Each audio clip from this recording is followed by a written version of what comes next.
Ayan, magandang gabi po sa inyo lahat and welcome to Life Coach Corner. So new segment for this month of November, Coach Like a Pro with Mental Model. So discover how top coaches, leaders, teachers use mental models in a very powerful thinking, like this powerful thinking framework. Pag sinasabi natin mental model and really using this to go beyond surface level conversation and really achieve unimaginable breakthroughs. Yung talagang more than what is expected, the beauty of mental model, really understanding it, yun yung pinag-uusapan natin ngayong month of November. So, by weaving mental models into coaching process, coaching practitioners can really bring structure, can really help you gain clarity and really depth in every session, helping clients to go from incremental progress to transformational change. So if you're a life coach, like kasama ko kayo dito sa Life Coach Philippines, so maybe you're someone outside our tribe, you're a teacher, you're like you're a leader in a corporate, this is a corporate world, or you're a point person, or maybe you're that one person really wishing to create an impact. Really learning mental model is for you. Kapag sabi kasi natin mental model, this is you helping your brain how to think. Oftentimes we have our dreams, our visions, our goals. Pero ano ba yung often, yung like yung laging nagpapabagsak, really hindering us to really move forward, making us feel unfulfilled, really making us frustrated along the way when we're creating big things, helping someone, yung mga expectations natin not being met. It's because of our old patterns, our old way of thinking. And mental model, understanding it can really help you cross over that. It's more than the building of the discipline. Kailangan naman yan, yung disiplina. Kailangan mo muna malagyan, ano ba yung mental model na dapat mong isipin, kailangan mo i-apply in specific situations. So, welcome po dito sa Life Coach Corner inside Life Coach Philippines International. We're coming in live dito sa Facebook page, Life Coach Philippines International. So we have also Life Coach Oman, Life Coach Kuwait, we're coming in live rin also doon. Life Coach Philippines Calabarzon, Life Coach Philippines Eastern Visayas, and of course sa YouTube channel natin, Life Coach Philippines International. Ayan. So magandang gabi sa inyong lahat. Ako po pala si Coach Orville, na certified CACC life coach and a certified mental health coach. Also, I'm a master builder apprentice of Master Coach A. And we build Drive as well for unstoppable dream come true. So these past few years to being being with Life Coach Philippines, with Master Coach A as my personal coach, our teacher, our tribe leader, the one who certified me as well na being certified life coach. No, I'm able to create community, like for example, a community for programmers and software engineers. So I'm a software engineer, by the way. Before Life Coaching 2012, I've been into programming, creating system solutions. Tapos, more than a decade already. So right now, I'm a solutions architect in one of the biggest fintech company here in the Philippines. And I really love creating solutions, creating innovation, I should say. So if you're a programmer, software engineer out there, the mga coders, crackers, hello, magandang gabi sa inyo lahat. I myself, I really love doing it. So pagdating ng 2018, I entered life coaching because I really believe during that time na I really need to level up. No, I've been doing coding. I've been really working my cubicle. I love the work. I have the passion on it.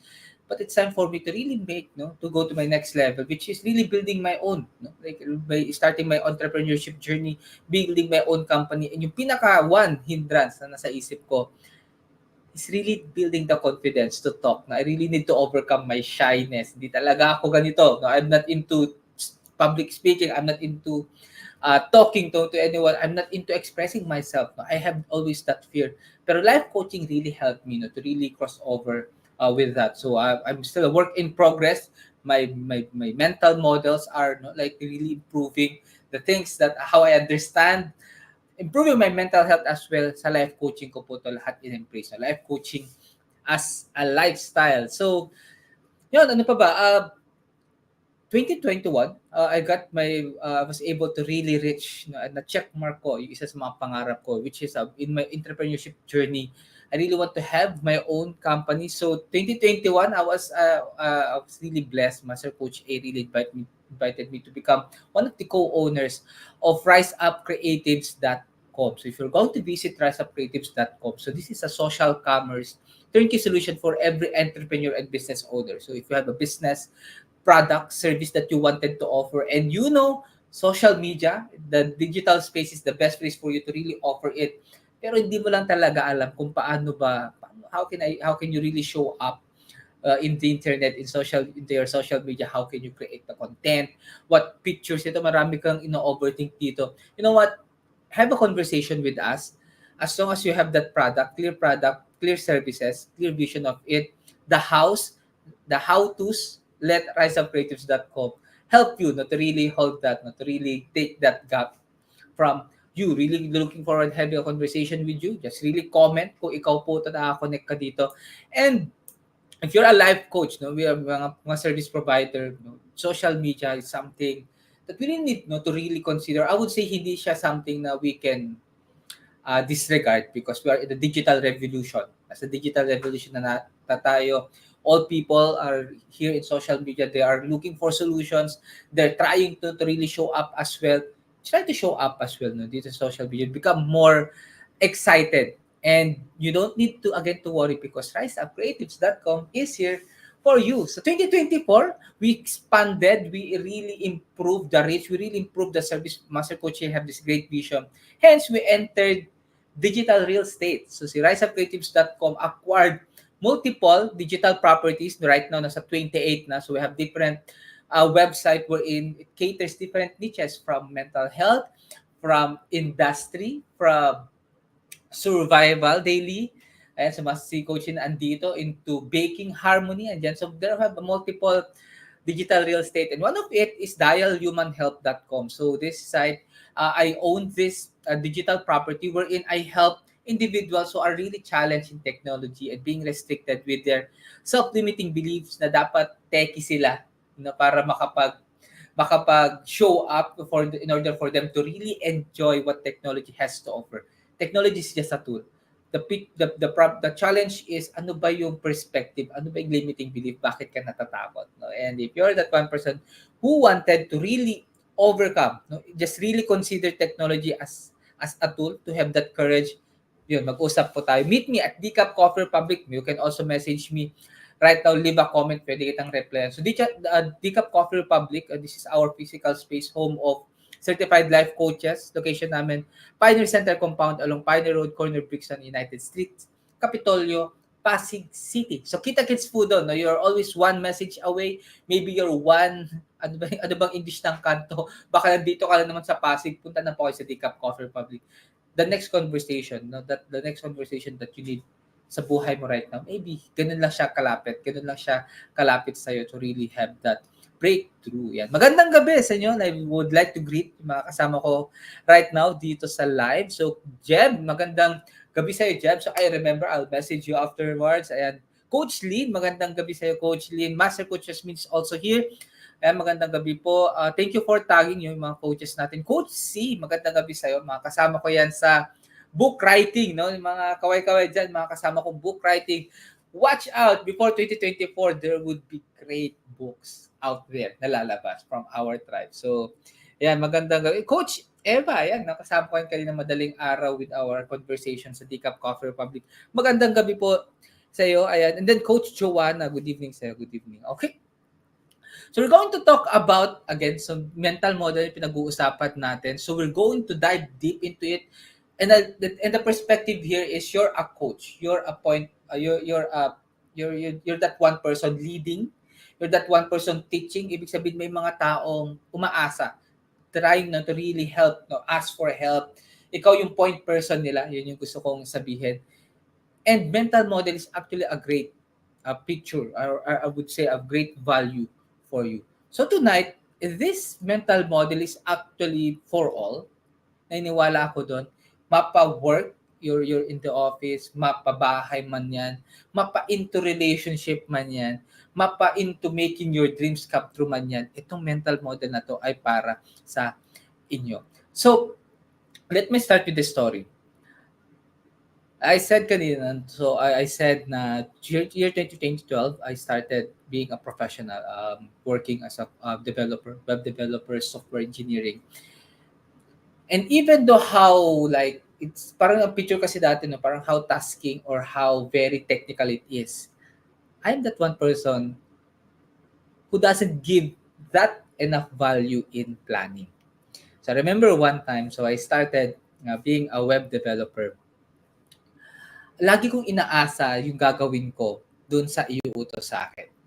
Like if you're a web developer, like okay, kung wala iutos sa akin, di okay lang. Kung meron iutos sa akin, di gagawin. So I always have this one moment na from one task a day, bigla siya nag-exponential into 3, naging 8, and then naging 15 every single day. And in my head, kala ko kakayanin ko. Like, like planning is not really there. Pag planning kasi, ang picture ko lang sa akin ng planning, isusulat mo lang yung dapat mong gawin. Which is, no, it's a big part of planning. Kailangan mo lang isusulat yung gawin. But then planning is not just creating your to-do list. There's a deeper meaning into it. And this mental model is really will teach you or will help you realize na, hey, more than identifying the things that you need to do, what else are you asking yourself? Bakit mo sila isusulat sa to-do list mo? That you don't need, or you really need to really graduate. Kailangan mong i-graduate sa idea na the more that you do, mas productive ka. The more that you do, mas maraki yung nagagawa mong value. The more that you do, you feel fulfilled in life, because that's not true. So I'm going to teach you maximizing result in life by doing less. Naniniwala ka ba doon that you can really create, achieve all the things, no, great things in life by actually doing less? Hindi sa tingin mo dapat dahil malaki yung dapat mong i-offer, i-effort, and that's not always the case. Because meron tayong tinatawag na the 80-20 approach. Yan. Sino nakarinig na dito ng 80-20 rule? This is an 80-20 mental model, and I'm going to dive deep, talk about specific situations dito because we wanted to maximize result. We wanted to really to achieve great things, but being smart enough kung ano ba yung dapat. Ano lang yung dapat natin gawin. No? So yan. Sabi nga ni Master Coach Jasmine, less is more. Yes, totoo yan. Less is more. Meron talagang way. Kasi if you're like me before, ang akala kasi natin, great things deserve great efforts. But the question is, ano ba yung picture ng great efforts? Oftentimes, naisip natin, great efforts, ibig sabihin, marami kang gagawin, dapat pagpawisan ka, dapat mapagod ka, dapat ganito, ganyan-ganyan. At kung hindi mo siya na-achieve, kung hindi ka napagod, hindi ka na pinagpawisan, ibig sabihin, you feel na yung nakuha mong result, hindi siya ganun kalaki. This mental model will really break that limiting belief.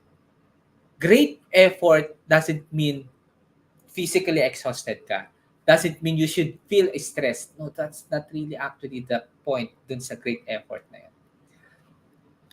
So, this is, again, ito yung picture ng 80-20. No? Let's fractal it. We're talking about fractal productivity. 80-20 rule or 80-20 approach. We call it fractal productivity mental model. Okay? Yan. Isulat nyo po, hashtag fractal it. Let's fractal it. Ayan, hashtag nyo yan. So, pili kayo. 20% of what you will do will produce 80% result, or 80% unplanned actions would only yield at most 20% of result. Lagi nyo siya titignan into that. So, ibig sabihin, right now, at this moment, nanonood kayo, is this time, is this moment you listening to me, is this something na 20% of your time? Is this something 20% valuable sa oras mo, sa energy mo, that would yield 80% result maybe in a while or maybe tomorrow?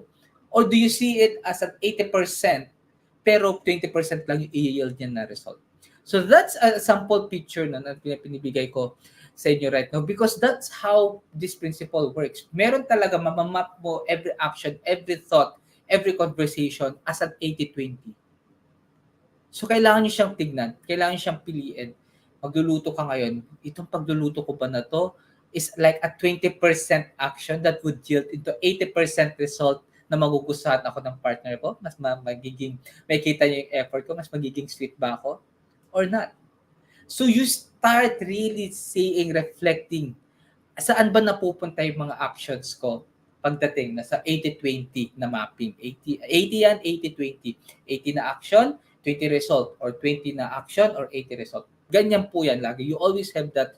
You should always see that picture lagi. No, this is a very effective na strategy pagdating sa corporate world. Katulad ng sinabi ko kanina, because it part siya ng strategic planning. Kasi kapag sinabi natin strategic planning, I remember being a solutions architect, in one of the, it's a big fintech company right now.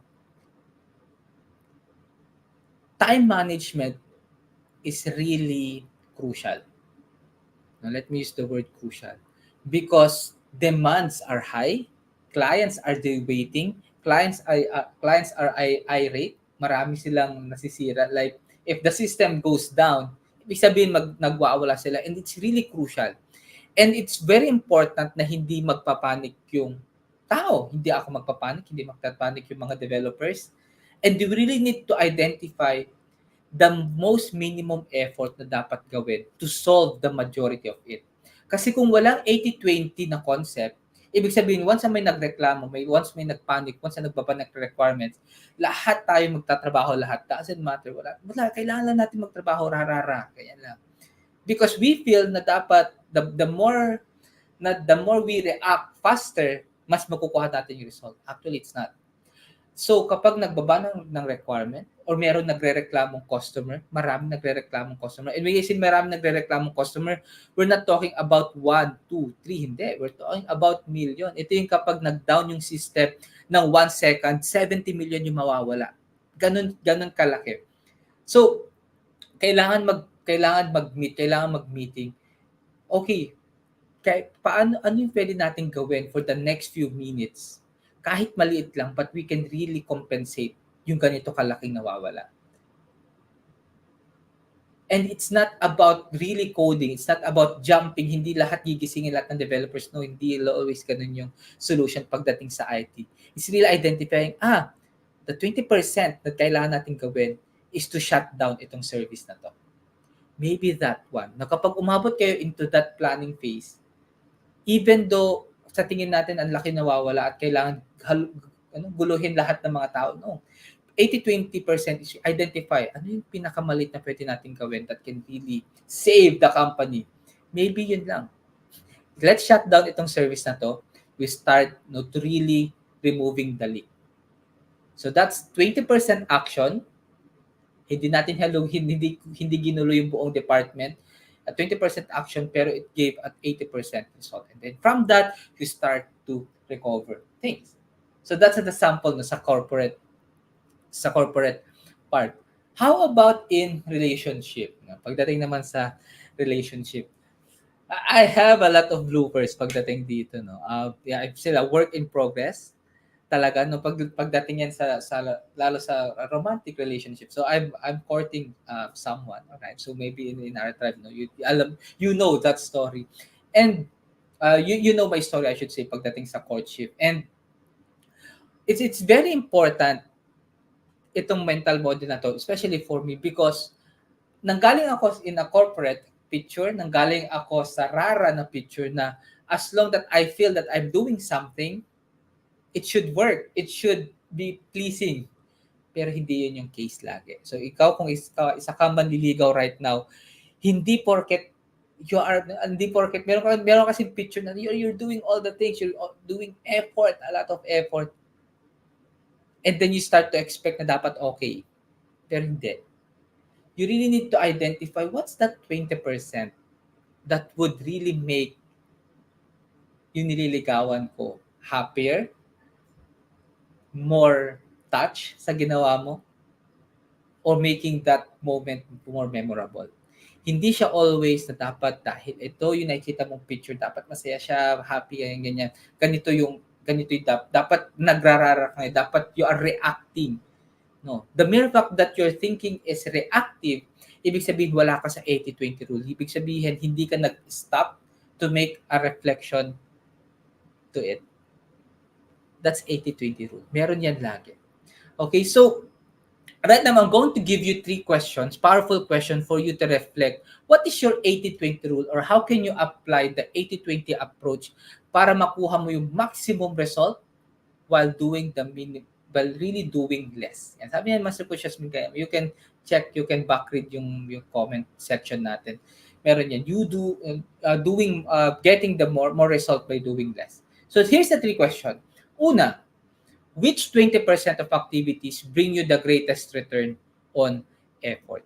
Again, hindi siya about dapat napagod ka, dapat na-stress ka, dapat pinagpawisan ka. Hindi siya ganun. You really need to think. You really need to plan. Kaya sinabi ko kanina, no, like, planning is not optional. Hindi siya by the way. You really need to have that moment that you are planning, you're thinking, you're seeing something. Yes, hindi natin ma-predict yung future. But you putting an effort to identify that 20% avails much. Here's the thing. No matter how much money you have, kahit gaano kayo karami, I have this beautiful quote or idea that mayaman ka man, mahirap, babae, lalaki, or whatever gender preference that you have right now. Lahat tayo ay pantay-pantay pagdating sa oras. Time. Hashtag time. Comment nyo po, hashtag time. All of us only has 24 hours in a day. No matter how much money you have, you can buy more time.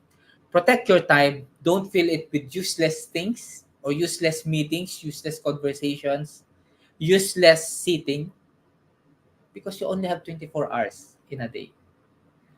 Know your goal. No, you really need to know your goal. So without this, you will always fail dun sa availability bias. Ito yung failure kapag, dito ka magsasuffer kapag wala kang planning or you're not seeing things in 80-20 rule. The availability bias. Ibig sabihin, you always have this tendency to do whatever it is na papasok sa utak mo. Like pagkagising mo sa umaga, ano yung una mong naisip na gagawin? You start reacting into it. No, you really need to be proactive. Naisip mo to, sulat mo muna, naisip mo to, isulat mo muna. And then from that, you have that list of to-do list, planuhin mo, ano yung dapat mong unahin gawin. Mula sa to-do list na to, what is that 20% dito na kapag ginawa ko, solve na yung buong araw ko? That's 80-20 rule. Okay? Question number two, if you doubled your focus on this high-value task, what could you achieve? Kailangan mo siyang i-reflect. Kapag nag-double focus ka dito, ano yung ma-achieve mo talaga? Taking time to find the most important 20% not only helps you to prioritize, but it will really give you the confidence in the result. You're talking about confidence. If you're that one person doing the public speaking, no? Akala natin it's just a posture of the mukha, the poses, the action, it's really part of it. But we're talking about confidence. Meron din yung 80-20 rule or 80-20 approach. What is those 20% that you wanted to share? What is the 20% powerful message, a simple message that you wanted to share confidently? Magugulat ka. It would really create impact. Identify the 20%. And question number 3, yan, how can you reduce time spent on low-impact activities? Kasi yun yung gusto natin bawasan. Paano ba natin malilimitahan or malilesen yung mga walang value?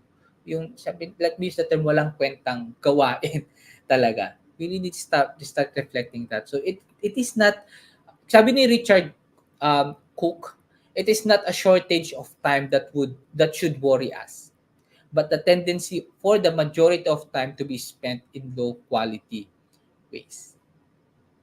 Okay? It is not the shortage of time. Hindi naman tayo bitin sa oras. It's just that ano ba yung ginagawa natin na oftentimes talagang walang ka-value dun sa oras na yun. Sayang kasi yung oras kapag wala siyang value, hindi natin nakita yung point niya. And if you're right now watching this and for example, you don't find it valuable, for example lang naman, because maybe you have priorities, something ganun. So you really need to decide. And if you find this very valuable, how can you maximize itong conversation natin? You have a conversation dito sa picture, dito sa live natin right now to really give you the 80%. Mamaya, it is you deciding.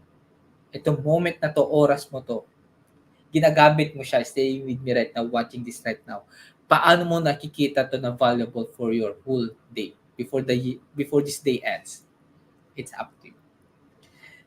Your energy is currency. Oftentimes if we talk about money, kailangan yung pera talaga na sa buhay. No? It's really that money. Things like na it's really the beautiful tool. Maraming usapin sa pera, pero I want you to really focus on, instead of seeing the money as currency, no, you really need to picture that your energy na ginagamit mo right now sa oras na to is the currency. You really need to spend it well, invest it wisely. It's really the energy, no? That attention na binibigay mo dito sa moment na to, that's the currency. And if you wanna know more, you really need to shift that picture na hindi yung pera yung currency, but then it's really your energy that you're you're giving out right now, yung currency na yun.